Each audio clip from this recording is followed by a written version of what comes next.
What if I told you that a specific 5-minute strength routine delivers more protective health benefits than a 30-minute walk? This is not a rhetorical question. It is a clinical reality that is forcing us to rewrite the rules of geriatric care.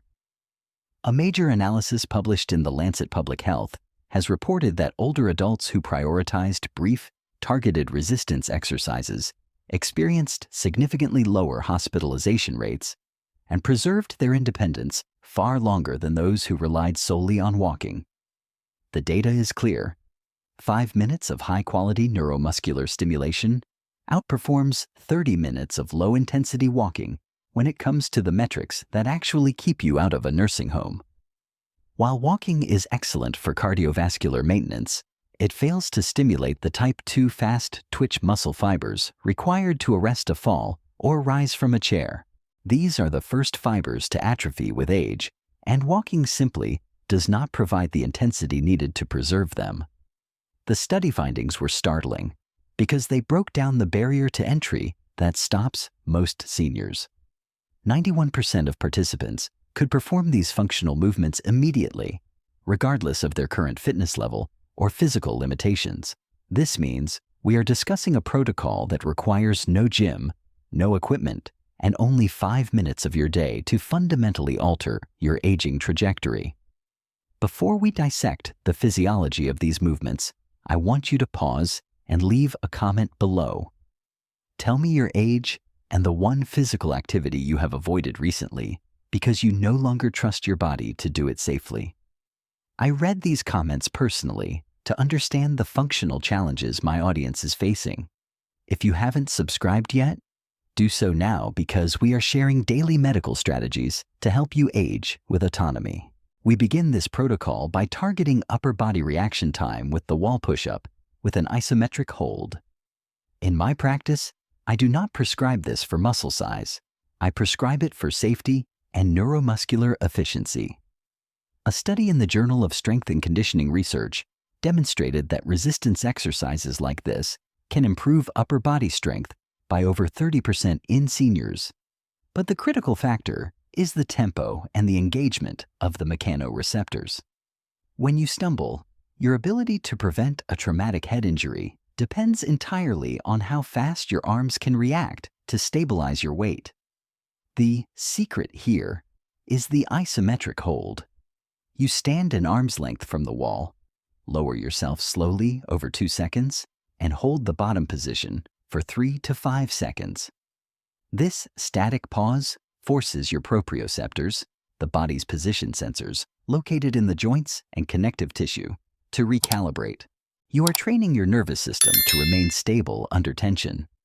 When you hold that position, you might feel a slight shake. That is your nervous system learning to recruit more motor units. From the upper body, we move immediately to the lower kinetic chain to address the 6th vital sign of geriatrics: walking speed. To preserve this, we use seated leg lifts with resistance. Walking speed is a potent predictor of mortality because it indicates the health of the central nervous system and the iliopsoas muscles. These are the deep hip flexors responsible for lifting your leg. Walking generally uses a very short range of motion, which leads to tightness and weakness in these deep muscles. By sitting with your back pressed firmly against a chair and lifting one leg until it is parallel with the floor, you are engaging in unilateral training that isolates this neglected group. This is essential because it forces each leg to work independently, correcting the muscular imbalances that develop over decades of favoring one side. Holding the position for 2 seconds builds the specific strength needed to lift your foot high enough to clear obstacles like rugs or curbs, directly preventing the shuffling gait that leads to falls. Building on that hip strength, we must address the most fundamental mechanic of independence, the ability to stand up against gravity.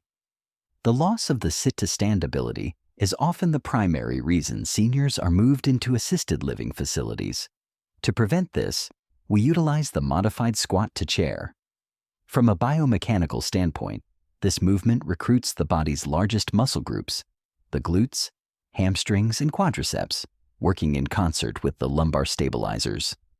However, to protect arthritic knees, we must focus entirely on the hip hinge mechanism.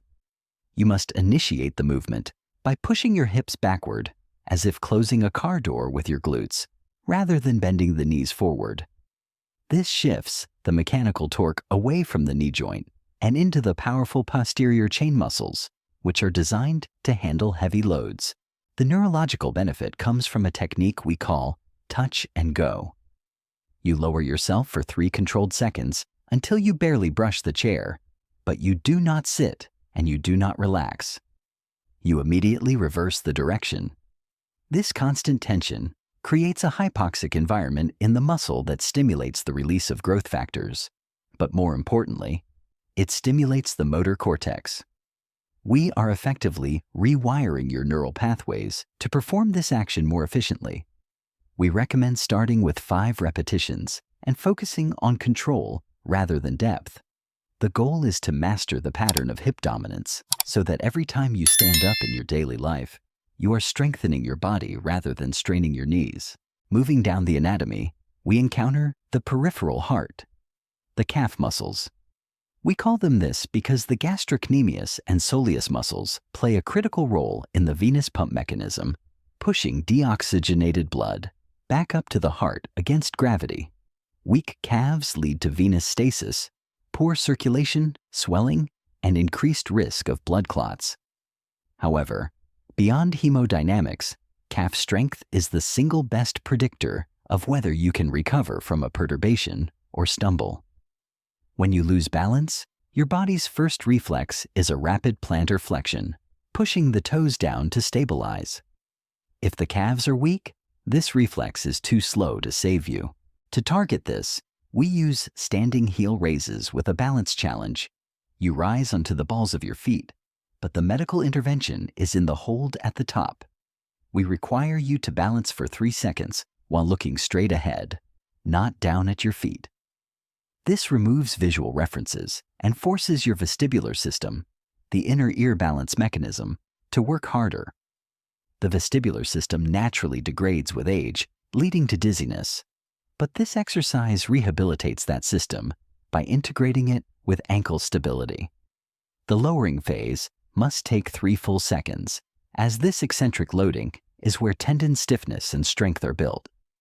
8 to 15 repetitions of this will do more for your balance confidence than walking miles ever could, because it specifically targets the instability threshold.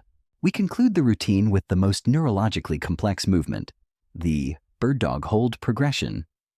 This exercise is generating significant excitement in geriatric medicine because it simultaneously addresses spinal stability, bone density, and cognitive health.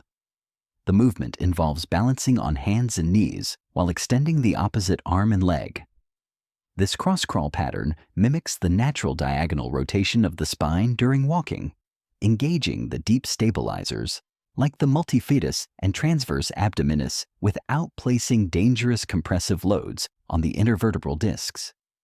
It teaches the spine to remain neutral and rigid while the extremities are moving, which is the definition of core stability. The science here supports Wolff's law, which states that bone adapts to the load placed on it.